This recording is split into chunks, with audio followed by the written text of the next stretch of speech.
Yeah, no, just to echo what you just said, it's been a pleasure. I think this worked very well. The three of us we have like some input, and we came from different backgrounds and perspectives as well, and it's great, And thank you for inviting me as well. I think what you're doing is great, like it's food for thought. We don't need to agree with everything, and I think in terms of security, if you want me to predict things and to think about the future, I think everything comes from dedication, right? If we have more dedicated security people that they think more not only about their own job, but more think about how they do good for everyone else.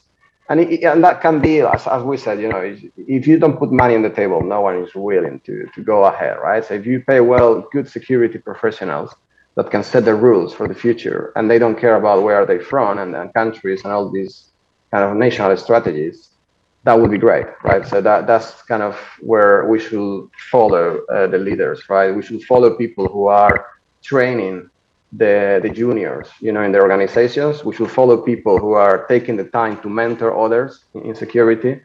And I really want people that will spend more time. And you are doing this as well. You're putting people together from different backgrounds to have these conversations and hopefully inspire other people.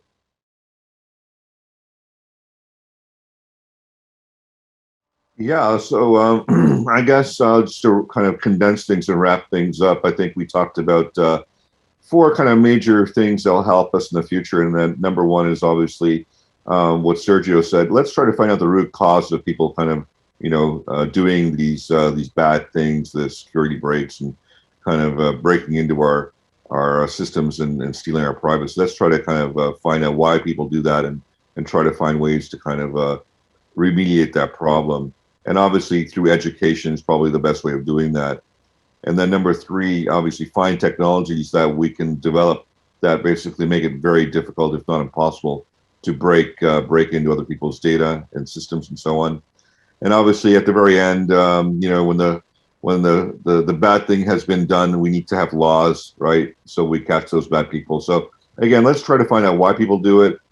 Try to stop them by educating them. Create an environment where it's harder to do this kind of stuff. And number one, if everything else fails, we have laws to put these people in jail.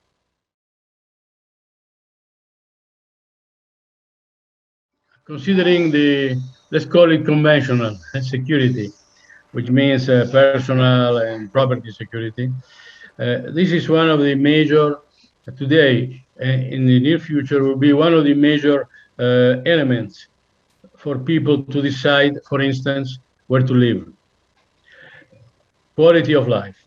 And in the near future, since we will have the possibility for many of us of remote working or smart working, working from home, will be very important where we live. And of course, we want to live in locations where we can have the highest quality of life. And security is perhaps the number one component for quality of life.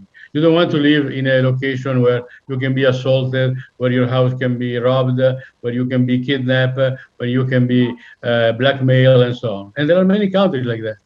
There are actually many countries. I was looking at statistics recently about number of homicides and other security type of statistics, the number of murders and so on. And I have to say that I was surprised to see many countries, including countries which European countries or American countries, which I saw that the criminality was not so high. Actually, it's high.